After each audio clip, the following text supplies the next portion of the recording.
খ্ৰীষ্টীয় বিশ্বাসী এজন কেনেকুৱা ধৰণৰ কথাৰ পৰা আঁতৰি থকা উচিত?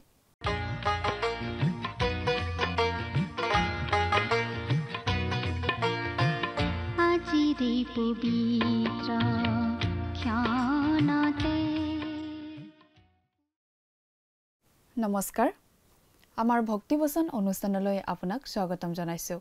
খ্ৰীষ্টীয় বিশ্বাসী লোকসকলৰ বাবে বিশেষভাৱে প্ৰস্তুত কৰা এই ভক্তিবচন অনুষ্ঠানটো হৈছে বাইবেল অধ্যয়নৰ ধাৰাবাহিক অসমীয়া অনুষ্ঠান।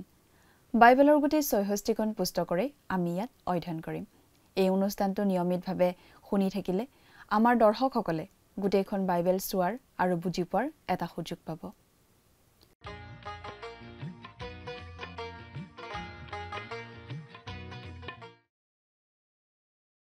প্ৰিয় দৰ্শক, আপুনি যদি আমাৰ এই অনুষ্ঠানটো নিয়মিতভাৱে শুনি আছে তেনেহলে আপুনি নিশ্চয় জানে যে আমাৰ আগৰটো অনুষ্ঠানত আমি বাইবেলৰ নতুন নিয়ম খণ্ডৰ তিমথিয়ৰ প্ৰতি প্ৰথম পত্ৰ বা চমুকৈ প্ৰথম তিমথিয় নামৰ পুস্তকখনৰ ৫ নম্বৰ অধ্যায়ৰ ১ নম্বৰ পদৰ পৰা ১৮ নম্বৰ পদলৈকে পঢ়ি তাৰ ভিত্তিতে আলোচনা আগবঢ়াইছিলোঁ।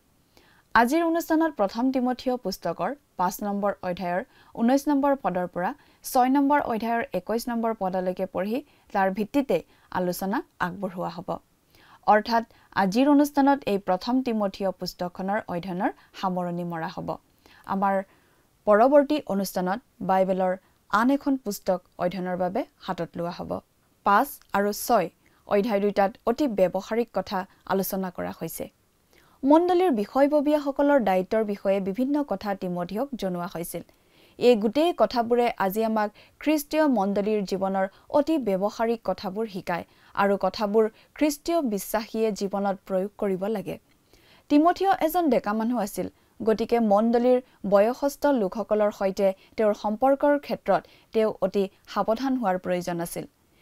তেওঁলোকক উৎসাহিত কৰিব লাগে আৰু প্ৰয়োজনীয় বুলি ভাবিলে তেওঁলোকৰ লগত ব্যক্তিগতভাৱে কথা পাতিব লাগে বুলি কোৱা হৈছিল।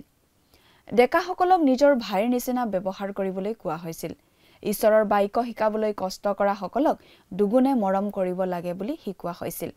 ঈশ্বৰৰ পৰিচৰ্যা কৰা লোকসকলক ভালদৰে সমৰ্থন কৰিবলৈ উদগোৱা হৈছে। যদি কোনো এজন বৃদ্ধ লোকৰ বিষয়ে কিবা অপবাদ শুনিলে তৎক্ষণাত বিশ্বাস নকৰি ২-৩জন সাক্ষীৰ পৰা কথাটো জানি ল'বলৈ কোৱা হৈছে। যদি এই পদ্ধতি পালন কৰা হয় তেন্তে আজি আমাৰ মণ্ডলীসমূহত চলি থকা ভুল বুজাবুজি আৰু বিবাদৰ বহু পৰিমাণে কমি যাব। পৌলে কৈছে যে পালক আৰু মণ্ডলীৰ প্ৰতিজন সদস্যই মণ্ডলীৰ বিষয়াৰ বিষয়ে কোনো গোচৰ আনৰ আগত ক'ব নালাগে। গুৰুত্বপূৰ্ণ কথাটো হ'ল যে কোনো কথা কোৱাৰ আগতে তথ্যবোৰ আমাৰ হাতত থাকিব লাগে আৰু যদি তথ্য হাতত আছে তেন্তে কেলেংকাৰীটো বেলেগত প্ৰচাৰ কৰি ফুৰাতকৈ উপযুক্ত কৰ্তৃপক্ষৰ ওচৰলৈ গৈ সমস্যাটোৰ শুধৰণি কৰিব বিচাৰিব লাগে। অভিযোগৰ ক্ষেত্ৰত এজনতকৈ অধিক সাক্ষী থাকিবই লাগিব। কথাবোৰ অধিক বহলাই চাবলৈ আহকচোন। এতিয়া আমি মূল আলোচনাটোৰ মাজলৈ আগবাঢ়ি যাওঁ। প্ৰিয় শ্ৰোতা, আপুনি বাৰু আমাৰ এই ভক্তিবচন অনুষ্ঠানটো নিয়মিতভাৱে শুনি আছেনে? যদিহে শুনি আছে তেনেহ'লে আপুনি নিশ্চয় জানে যে আমি আজি ভালেমান দিন ধৰি বাইবেলৰ নতুন নিয়ম খণ্ডৰ তিমথিয়ৰ প্ৰতি প্ৰথম পত্ৰ নামৰ পুস্তকখন অধ্যয়ন কৰি আছোঁ।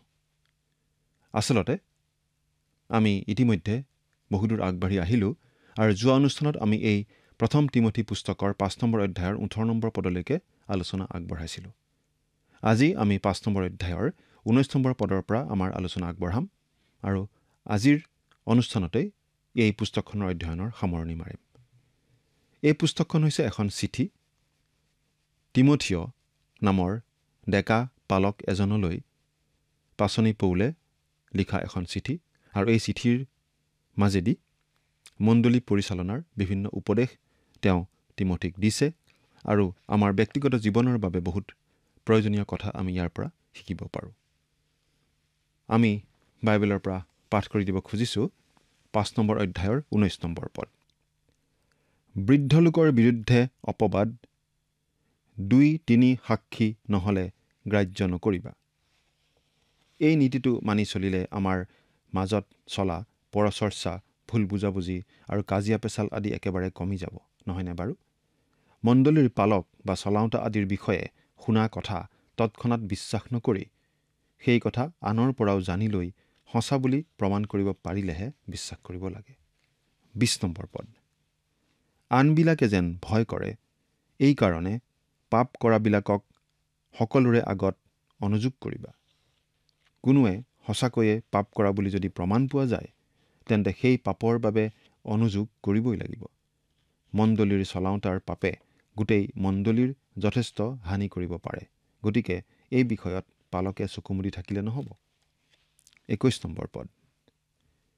ঈশ্বৰ, খ্ৰীষ্ট যীশু আৰু মনোনীত দূতবিলাকৰ সাক্ষাতে মই তোমাক এই দৃঢ় আজ্ঞা দিছোঁ যে সম্পূৰ্ণকৈ শুনি বুজি নোলোৱাকৈ বিচাৰ নকৰি এইবোৰ বিধি পালন কৰা, পক্ষপাতেৰে একো নকৰিবা। মণ্ডলীৰ সকলোবোৰৰ প্ৰতি তিমথিয়ে একেই ব্যৱহাৰ কৰিব লাগিব। ধনী দুখীয়া আদিৰ মাজত পাৰ্থক্য ৰাখিব নালাগিব। আচলতে আমি প্ৰতিজন লোকেই এই কথা শিকা উচিত। মানুহৰ মুখ চাই কাম কৰা উচিত নহয়। জাকুব 2 নম্বৰ অধ্যায়তো আমি এই কথা পঢ়িবলৈ পাওঁ। 22 নম্বৰ পদ। কাৰো ওপৰত হঠাতে হাত নিদিবা আৰু পৰৰ পাপৰ ভাগি নহবা, নিজকে সূচী কৰি ৰাখা। আমি ইতিমধ্যে 4 নম্বৰ অধ্যায়ৰ 14 নম্বৰ পদত পঢ়ি আহিলোঁ যে মণ্ডলীৰ বিষয়ববীয়াবোৰক গাত হাত দি অভিষিক্ত কৰিব লাগে, কিন্তু হাত দিয়া মানে আচলতে পৰিচৰ্যাত সহভাগিতাৰ কথাহে বুজায়। গতিকে যাকে তাকে যধে মধে গাত হাত দি পৰিচৰ্যাত অন্তৰ্ভুক্ত কৰিব নালাগে। বিশেষকৈ নতুন বিশ্বাসীক তৎক্ষণাত তেনেদৰে গাত হাত দি কোনো বাবদ অভিষিক্ত কৰিব নালাগে। ঈশ্বৰৰ বাক্যত ভালদৰে প্ৰতিষ্ঠিত হোৱাৰ আগতেই কোনো নতুন বিশ্বাসীক শিক্ষক হিচাপে নিযুক্ত কৰিলে সেই নতুন বিশ্বাসীয়ে যি কথা শিকাব সেই কথা নিশ্চয় অদ্ভুত হ'ব। কোনো ক্ষেত্ৰতেই পাপৰ লগত আপোচ কৰিব নালাগে। নতুন বিশ্বাসীক কম বয়সতে কামত নিযুক্ত কৰিলে পাপৰ লগত আপোচ কৰাৰ নিচিনাও হ'ব পাৰে, কাৰণ তেনে বিশ্বাসীয়ে ঈশ্বৰৰ বাক্য সম্পূৰ্ণকৈ নাজানিব পাৰে। 23 নম্বৰ পদ। তোমাৰ উদৰৰ আৰু ঘনে ঘনে হোৱা দুৰ্বলতাৰ কাৰণে অকল পানী আৰু নাখায় কিছু কিছু দ্ৰাক্ষাৰস ব্যৱহাৰ কৰা। ইয়াত তিমথিক দৰৱ হিচাপেহে দ্ৰাক্ষাৰস খাবলৈ কোৱা হৈছিল, অলপ অলপ। তিমথিয়ে মদ্যপান কেতিয়াও নকৰিছিল। দ্ৰাক্ষাৰস তেওঁ কেতিয়াও হাতেৰেই নুচুইছিল। সেইবাবেহে তেওঁক দৰৱ হিচাপে অলপ অলপ দ্ৰাক্ষাৰস খাবলৈ কোৱা হৈছিল। 24 নম্বৰ পদ। কোনো কোনো মানুহৰ পাপ সুস্পষ্ট আৰু বিচাৰ পথত অগ্ৰগামী হয়। কেতিয়াবা কোনো কোনো বিশ্বাসীৰ জীৱনৰ পাপ ঈশ্বৰে এই পৃথিৱীতেই বিচাৰ কৰি শাস্তি দিয়ে। কিছুমানৰ নিদিয়ে, কিন্তু ভৱিষ্যতে দিবই। এই কথা আমি মনত ৰখা উচিত। পাচনি পৌলে 1 কৰিন্থিয়া 11 নম্বৰ অধ্যায়ত এই বিষয়ে লিখিছে। তেওঁ এই কথা বুজাইছে যে কিছুমান ইতিমধ্যেই নিদ্ৰিত হৈছে, অৰ্থাৎ কিছুমানে তেওঁলোকৰ পাপৰ শাস্তি ইতিমধ্যে লাভ কৰিছে। কিছুমান সঁচাকৈ ৰোগত পৰিছে, কিছুমানে আনকি মৃত্যুবৰণ কৰিব লগাও হৈছে। আমি নিজে আমাৰ পাপৰ বিচাৰ কৰিব পাৰোঁ। তাৰমানে সেই পাপৰ বাবে অনুশোচনা কৰি মন পালটন কৰি সেই পাপ আমি ত্যাগ কৰিব পাৰোঁ। ঈশ্বৰে আমাক শাস্তি এইকাৰণেই দিয়ে যাতে আমাক জগতৰ আন লোকৰ সৈতে তেওঁ শাস্তি দিব লগা নহয়। সেই শাস্তি আমি কেতিয়াবা লগে লগে পাওঁ, কেতিয়াবা দেৰিকৈ পাওঁ, কিন্তু পামেই। 25 নম্বৰ পদ। আৰু কোনো কোনোৰ পাপ তেওঁবিলাকৰ অনুগামী হয়। সৎকৰ্মবোৰো সেই ৰূপ সুস্পষ্ট, আৰু যি যি অন্য ৰূপ সেইবোৰকো গুপ্ত ৰাখিব নোৱাৰি। ঠিক একে কথা খাটে সৎকৰ্মৰ ক্ষেত্ৰতো। কেতিয়াবা আমি লগে লগে পুৰস্কাৰ পাওঁ, কিন্তু কেতিয়াবা আমি লগে লগে ঈশ্বৰৰ পৰা পুৰস্কাৰ নাপাবও পাৰোঁ। কিন্তু ঈশ্বৰে কাৰো ধাৰ নাখায়। তেওঁ আমাক পুৰস্কৃত কৰিবই। যদিহে আমি তেওঁৰ হকে কিবা কৰিছোঁ, তাৰ প্ৰতিদান তেওঁ দিবই। এতিয়া আমি 6 নম্বৰ অধ্যায়লৈ আহিছোঁ। এই 6 নম্বৰ অধ্যায়তো আমি মণ্ডলীৰ বিভিন্ন পদবীত থকা লোকসকলৰ দায়িত্বৰ কথা পাওঁ। 1 আৰু 2 নম্বৰ পদ পঢ়ি দিছোঁ। ঈশ্বৰৰ নাম আৰু শিক্ষা যেন নিন্দিত নহয়, এই কাৰণে জুৱলীৰ অধীন হোৱা দাসবিলাকে নিজ নিজ প্ৰভুক সম্পূৰ্ণ সমাদৰৰ যোগ্য জ্ঞান কৰক। আৰু যিবিলাকৰ বিশ্বাস কৰা প্ৰভু আছে তেওঁবিলাক ভাই হোৱা হেতুকে তেওঁবিলাকক হেয় জ্ঞান নকৰক, কিন্তু তাতকৈ তেওঁবিলাকৰ দাস্যকৰ্ম কৰক। কাৰণ সৎ ব্যৱহাৰৰ ফলভোগীবিলাক বিশ্বাসকাৰী আৰু প্ৰিয়। এইবোৰ কথা শিকোৱা আৰু বিনয় কৰা। এতিয়া পাচনি পৌলে এটা অতি স্পৰ্শকাতৰ বিষয়ৰ ওপৰত ক'ব ধৰিছে, দাস আৰু গৰাকীৰ মাজৰ সম্বন্ধৰ কথা। আজিৰ যুগত হ'ব মালিক আৰু শ্ৰমিকৰ মাজত থকা সম্বন্ধৰ কথা, ওপৰৱালা আৰু তলতীয়া কৰ্মচাৰীৰ মাজত থকা সম্বন্ধৰ কথা। জুৱলীৰ অধীন হোৱা দাস মানে খ্ৰীষ্টীয় বিশ্বাসী দাস। দাসবিলাকৰ দায়িত্ব কি? তেওঁলোকে তেওঁলোকৰ প্ৰভু বা গৰাকীক উচিত সন্মান দেখুৱাওক, পাবলগীয়া মৰ্যাদা দিয়ক। প্ৰতিজন খ্ৰীষ্টীয় শ্ৰমিক বনোৱা কৰ্মচাৰীয়ে এই কথা মনত ৰাখিব লাগে। যিমানখিনি সময় কাম কৰাৰ বাবে তেওঁক নিযুক্তি দিয়া হৈছে আৰু দৰমহা দিয়া হৈছে, ঠিক সিমানখিনি সময় তেওঁ কাম কৰিবই লাগিব। যদি মই 5 বজালৈ কাম কৰিবলৈ সন্মতি জনাইছিলোঁ, তেনেহ'লে 5 বজালৈকে মই কাম কৰিবই লাগিব। তেতিয়াহে সম্পূৰ্ণ দৰমহা পোৱাৰ যোগ্য বিবেচিত হ'ম। এতিয়া ধৰক কোনো এজন খ্ৰীষ্টীয় বিশ্বাসীৰ ওপৰৱালাজন নাইবা গৰাকীজনো খ্ৰীষ্টীয় বিশ্বাসী। তেতিয়া সম্বন্ধটো কেনেকুৱা হ'ব লাগিব সেই বিষয়ে ইয়াত আমাক জনাই দিয়া হৈছে। তেতিয়া সম্বন্ধটো বেলেগ ধৰণৰ হ'ব, সাধাৰণ চুক্তিতকৈ বেলেগ। এজন বাইবেল শিক্ষকে এখন পশ্চিমীয়া দেশত এটা ডাঙৰ কাৰখানাত বাইবেল শিক্ষা দিবলৈ গৈছিল। সেই কাৰখানাৰ মালিক আছিল খ্ৰীষ্টীয় বিশ্বাসী আৰু মুৰব্বী বিষয়াসকলো খ্ৰীষ্টীয় বিশ্বাসী। সেই কাৰখানাত বহুতো খ্ৰীষ্টীয় বিশ্বাসী লোকেও কাম কৰিছিল শ্ৰমিক হিচাপে। 45 মিনিটৰ বাবে বাইবেল শিক্ষাৰ কাৰ্যসূচী আছিল আৰু সেই খ্ৰীষ্টীয় বিশ্বাসী শ্ৰমিকসকলকো তাত যোগ দিবলৈ ছুটি দিয়া হৈছিল। তেনেদৰে শ্ৰমিকসকলৰ প্ৰতি বিশেষ সুবিধা আগবঢ়োৱা কাৰণে কৰ্তৃপক্ষক প্ৰশংসা কৰিছিল সেই বাইবেল শিক্ষকজনে। কিন্তু তেতিয়া কাৰখানাৰ মালিকসকলে কৈছিল, আমাক প্ৰশংসা নকৰিব। এই খ্ৰীষ্টীয় বিশ্বাসী শ্ৰমিক কেইজন আন শ্ৰমিকবোৰতকৈ ভাল আৰু বিশ্বাসী। আচলতে এইটো পৰস্পৰৰ মাজত দিয়া লোৱা বা আদান প্ৰদানৰ নিচিনাহে কথা। তেওঁলোক ইমান ভাল কৰ্মচাৰী যে আমি তেওঁলোকক যিখিনি দিছোঁ সেইখিনি আচলতে তেওঁলোকৰ প্ৰাপ্য। তেওঁলোকেহে আচলতে আমাক বেছি দিছে। সঁচাকৈ কি সুন্দৰ সম্বন্ধ! প্ৰকৃত খ্ৰীষ্টীয় বিশ্বাসীজন মালিকেই হওক, দাসেই হওক, সদায় বিশ্বাসী হ'ব লাগে। মুঠতে খ্ৰীষ্টীয় বিশ্বাস কাৰখানাৰ হাতুৰি বটালিৰ মাজলৈকে সোমাই যায়। হাত তেল মাটিৰে লেতেৰা কৰে, বোকা মাটিত ভৰি দিয়ে, কিন্তু পাপৰ বোকা নহয়, সৎ পৰিশ্ৰমৰ বোকা। প্ৰিয় শ্ৰোতা, এই ক্ষেত্ৰত আপুনি বাৰু কেনেকুৱা? যদিহে আপুনি কিবা চাকৰি কৰে, আপুনি বাৰু আপোনাৰ ওপৰৱালাৰ প্ৰতি বিশ্বাসীনে? 3 পৰা 5 নম্বৰ পদ। কোনোৱে যদি বিভিন্ন শিক্ষা দিয়ে আৰু নিৰাময় বাক্যত অৰ্থাৎ আমাৰ প্ৰভু যীশুখ্ৰীষ্টৰ বাক্যত আৰু ভক্তিৰ অনুৰূপ শিক্ষাত মান্তি নহয়, তেন্তে তেওঁ অহংকাৰ ৰূপ ধোঁৱাত ধোঁৱাকোৱা লগা, তেওঁ একোকে নাজানে, কিন্তু বাদ বিচাৰ আৰু বাকযুদ্ধৰূপ ৰোগত ৰোগগ্ৰস্ত হ'ল। সেইবোৰৰ পৰাই অসূয়া, বিবাদ, নিন্দা, শুভামনা আৰু মন ভ্ৰষ্ট হোৱা আৰু সত্যহীন হোৱা মানুহবিলাকৰ দ্বন্দ্ব কাজিয়া উৎপন্ন হয়। এনেকুৱা লোকবিলাকে ভক্তিক লাভৰ উপায় বুলি ভাবে। পৰিচৰ্যাত কিছুমান গৰ্বী মানুহ থাকে আৰু তেওঁলোকেই নানা ধৰণৰ সমস্যাৰ সৃষ্টি কৰে। গৰ্বই সদায় সমস্যাৰ সৃষ্টি কৰিবই। ঈশ্বৰৰ সন্তানৰ বাবে ই অতি বেয়া কথা। খ্ৰীষ্টীয় বিশ্বাসীৰ জীৱনত কেতিয়াও গৰ্ব আশা কৰা নাযায়। আমি এই কথা বুজি পোৱা উচিত যে আমি ঈশ্বৰৰ অনুগ্ৰহৰ দ্বাৰা পৰিত্ৰাণ পোৱা পাপী মাত্ৰ। গৰ্বৰ ভয় সকলো সময়তে থাকে।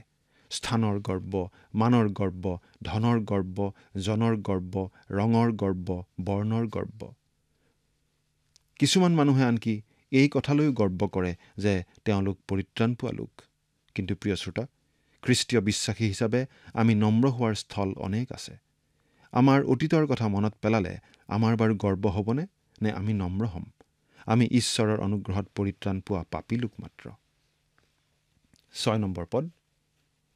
কিন্তু সন্তোষৰ সহিত ভক্তি মহালাভৰ উপায় হয়। আচলতে আমি জীৱনত সন্তুষ্ট হ'বলৈ শিকিব লাগে। আমি যি পাইছোঁ তাতেই সন্তুষ্ট থাকিবলৈ শিকিলে আমাৰ গৰ্ব নহ'ব, বৰং আমি আত্মিকভাৱে লাভৱান হ'ম। কাৰণ তেতিয়া আমি আমাৰ অৱস্থাৰ বাবে ঈশ্বৰক ধন্যবাদ দিব পাৰিম। 7 নম্বৰ পদ।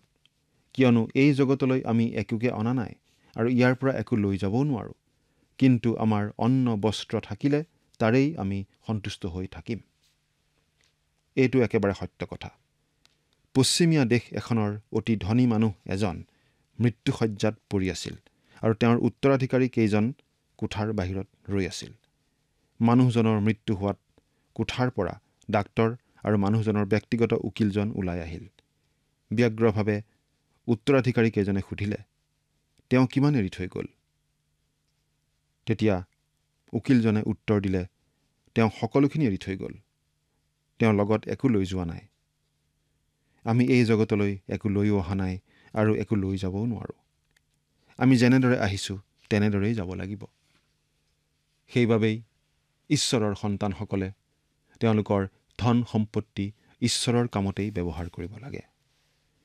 আমি জীয়াই থাকোঁতেই যিমান ভালদৰে পাৰোঁ আমাৰ ধন ঈশ্বৰৰ কামত ব্যৱহাৰ কৰা উচিত। আমাৰ মৃত্যুৰ পাছত সেই ধনৰ কেনে ব্যৱহাৰ হয় কোনে জানে।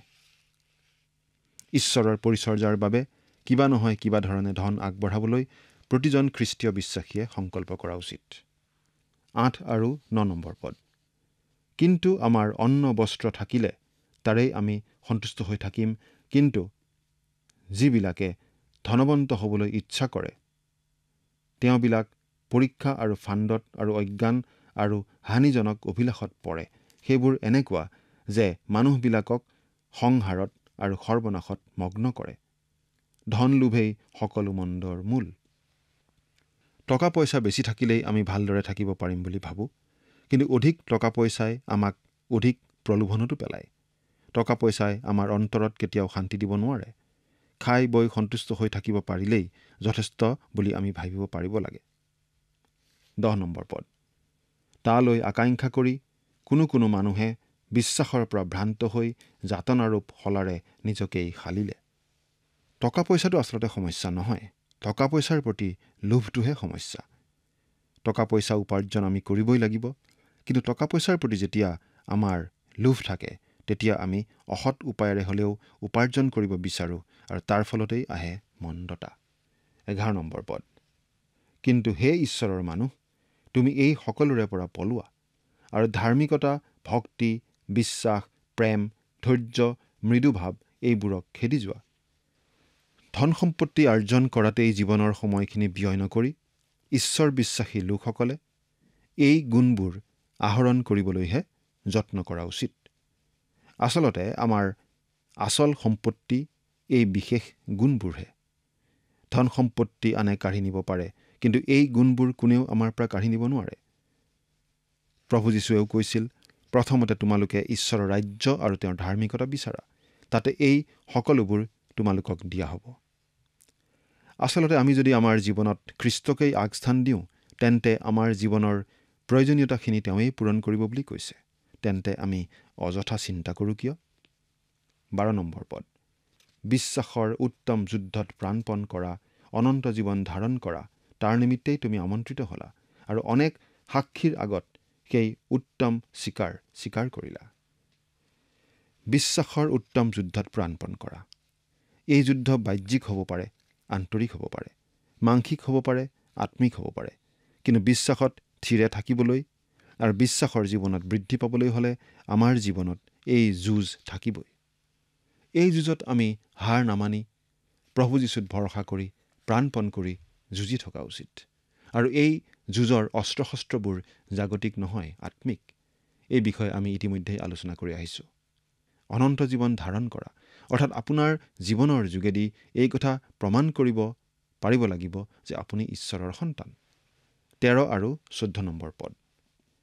সকলোৰে জীৱন দিওঁতা ঈশ্বৰৰ সাক্ষাতে আৰু যিজনাই পন্তীয় পিলাতৰ আগত সেই উত্তম স্বীকাৰৰূপ সাক্ষ্য দিছিল, সেই খ্ৰীষ্ট যীশুৰ সাক্ষাতেও মই তোমাক এই আজ্ঞা দিছোঁ যে আমাৰ প্ৰভু যীশুখ্ৰীষ্টৰ আবিৰ্ভাৱ নহয় মানে আদেশ নিষ্কলংক আৰু অনিন্দনীয়কৈ ৰাখিবা। সকলোকে জীৱন দিওঁতা ঈশ্বৰ। এই কথা জগতে মানক বা নামানক, কিন্তু সকলোকে জীৱন দিওঁতা ঈশ্বৰহে। ঈশ্বৰহে আমাৰ সৃষ্টিকৰ্তা, আমাক জীৱন দিওঁতা, কাৰণ জীৱন তেওঁতেহে। শাৰীৰিক জীৱন তেওঁ সকলোকে দিছে। অনন্ত জীৱনো তেওঁ সকলো লোককে দিব পাৰে।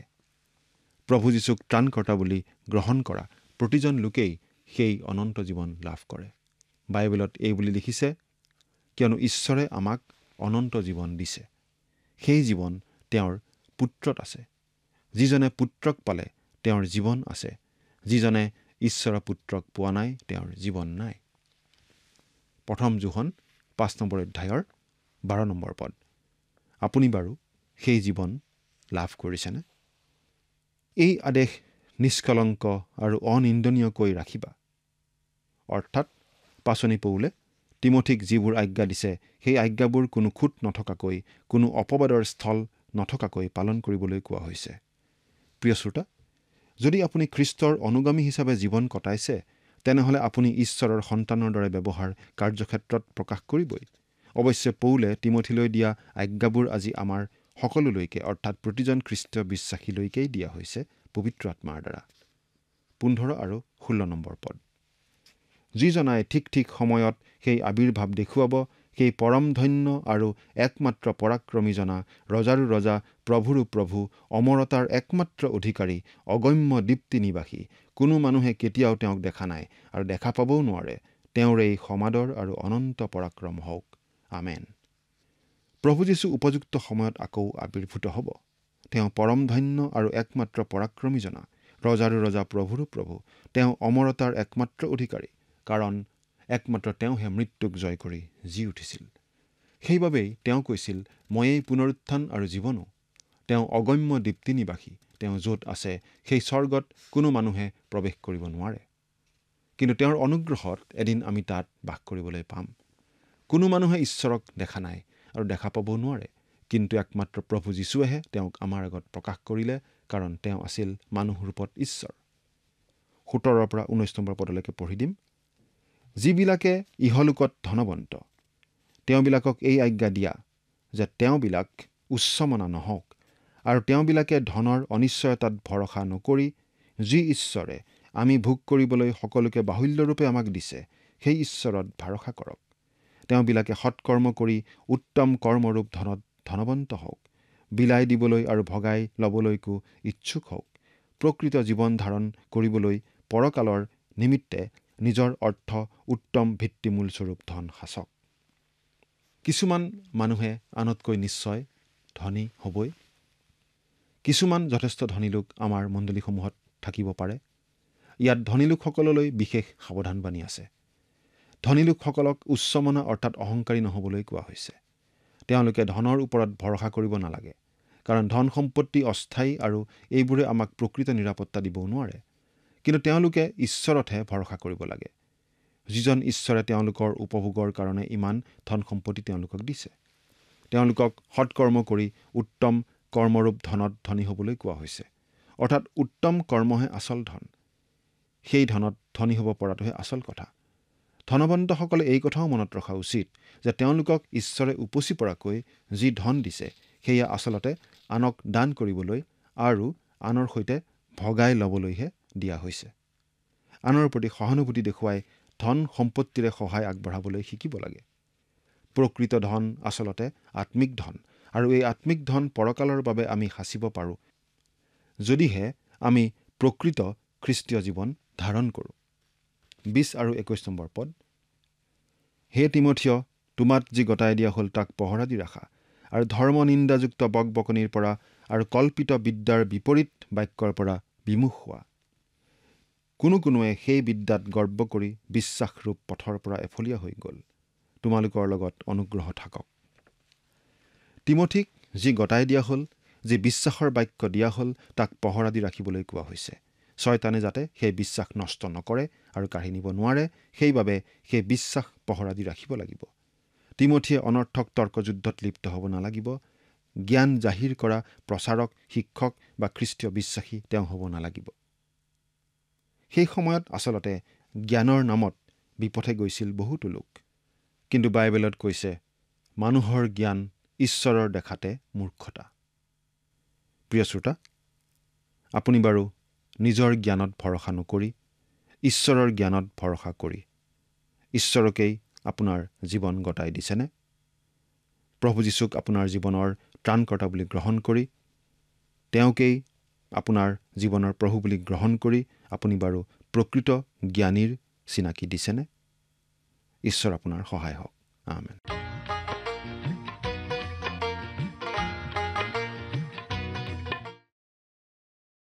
পাছনি পৌলে তিমথিয়ক কৈছিল তেওঁক যি গতাই দিয়া হ'ল সেই সকলোখিনি যাতে ভালদৰে পহৰা দি ধৰি ৰাখে তেওঁ যাতে এজন বৌদ্ধিক প্ৰচাৰক বা শিক্ষক বা খ্ৰীষ্টিয়ান হ'বলৈ চেষ্টা নকৰে ধৰ্ম নিন্দাযুক্ত বকবকনিৰ পৰা আঁতৰি থাকিবলৈ তেওঁক কোৱা হৈছিল নানা ধৰণৰ কল্পিত বিদ্যাৰ দ্বাৰা নিজকে বিদ্যান দেখুৱাবলৈ গৈ বহুতো মানুহ বিশ্বাসৰ পথৰ পৰা এফলিয়া হৈ যায় তিমথিয়ক তাৰ পৰা সাৱধানে থাকিবলৈ হকিয়াই দিছিল প্ৰথম তিমথিয় পুস্তকখনৰ অধ্যয়নৰ ইমানতে সামৰণি পৰিল পৰৱৰ্তী অনুষ্ঠানত আলোচনা কৰিবলৈ বাইবেলৰ আন এখন পুস্তক আমি ল'ম প্ৰিয় দৰ্শক আজিলৈ আমাৰ অনুষ্ঠানটো ইমানতে সামৰণি মাৰিব খুজিছো পৰৱৰ্তী অনুষ্ঠানত আপোনালোকক পুনৰ লগ পাম বুলি আশা ৰাখিলো সামৰণিত আহকচোন খন্তেক প্ৰাৰ্থনাত মূৰ দুৱাও স্বৰ্গত থকা অতি মৰমীয়াল দয়ালু পিতৃ ঈশ্বৰ ধন্য হওক প্ৰভু তোমাৰ নাম দয়ালু মৰমীয়াল পিতৃ ঈশ্বৰ হিমতে প্ৰাৰ্থনা কৰিছো তোমাৰ চৰণত প্ৰভু আজি আমি তোমাৰ যি বাক্য অধ্যয়ন কৰিলো আৰু যিমানবিলাক প্ৰভু আমাৰ দৰ্শকসকলে এই অনুষ্ঠানটি চাই আছে তুমি প্ৰতিজনৰ ওপৰত তোমাৰ আশীৰ্বাদ আৰু অনুগ্ৰহ প্ৰভু তুমি দান কৰিবা যি শিক্ষা প্ৰভু আজি আমি প্ৰত্যেকে পালো এই শিক্ষা যাতে আমি আমাৰ জীৱনত প্ৰভু ব্যৱহাৰ কৰিব পাৰিম আৰু লগতে প্ৰভু আমি আনক যাতে সহায় কৰিবলৈ পাৰিম তেনে আশীৰ্বাদ প্ৰভু তুমি দান কৰিবা আৰু কোনোবা যদি প্ৰভু অসহায় অৱস্থাত আছে কোনোবা যদি প্ৰভু কষ্টত আছে তেওঁলোকৰ যাতে আমি প্ৰভু মাত দিবলৈ পাৰিম আৰু সহায়ৰ হাত যাতে তেওঁলোকক প্ৰভু আগবঢ়াবলৈ পাৰিম তেনে প্ৰভু তুমি আশীৰ্বাদ কৰিবা আৰু প্ৰভু যিসকল দৰ্শকসকল আছে তেওঁলোকৰ যি প্ৰয়োজনবিলাক আছে সকলো প্ৰভু তুমি জানা আৰু সেই সকলো প্ৰয়োজনবোৰ তেওঁলোকক প্ৰভু তুমি পূৰণ কৰিবা এই সকলো যাচনা মহান ত্ৰাণকৰ্তা প্ৰভু যীশু খ্ৰীষ্টৰ নামত অৰ্পণ কৰিছো আমেন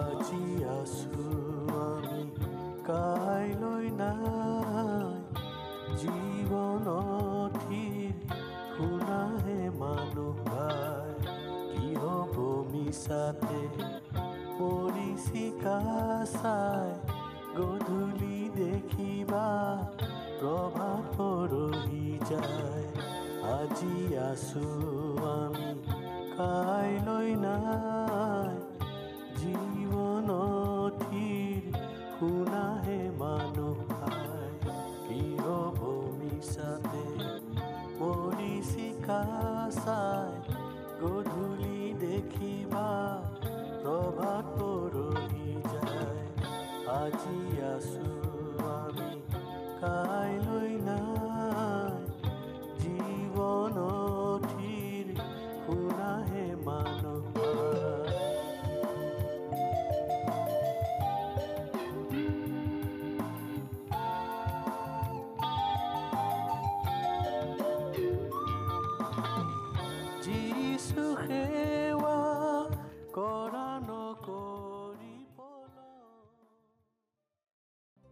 প্ৰিয় শ্ৰোতা দৰ্শক আশা কৰোঁ ভক্তিবচন অনুষ্ঠানটি উপভোগ কৰি আপোনাৰ নিশ্চয় ভাল লাগিছে এই বিষয়ে আপোনাৰ মতামত জানিব পাৰিলে আমি নথৈ আনন্দিত হ'ম আপোনাৰ যদি আমাৰ এই অনুষ্ঠানটি উপভোগ কৰি ভাল লাগিছে তেন্তে অনুগ্ৰহ কৰি আমালৈ এটি মিছ কল দিয়কচোন আপোনাৰ এটা মিছ কল আমাৰ বাবে অতি মূল্যৱান প্ৰতিটো মিছ কল দিয়া সকলৰ মাজৰ পৰা এজন বিশেষ দৰ্শকক বাছি লৈ সপ্তাহৰ শেষত পুৰস্কৃতও কৰা হ'ব মিছ কল দিয়া নম্বৰটো হৈছে 0444908124 আপোনাৰ যদি কিবা প্ৰাৰ্থনাৰ বিষয় থাকে বা অধিক জানিবলৈ ইচ্ছা কৰে তেন্তে টেলিফোনৰ মাধ্যমেৰেও আমাক যোগাযোগ কৰিব পাৰে আমাৰ টেলিফোন নম্বৰটো হৈছে 7429840242 আপুনি আমালৈ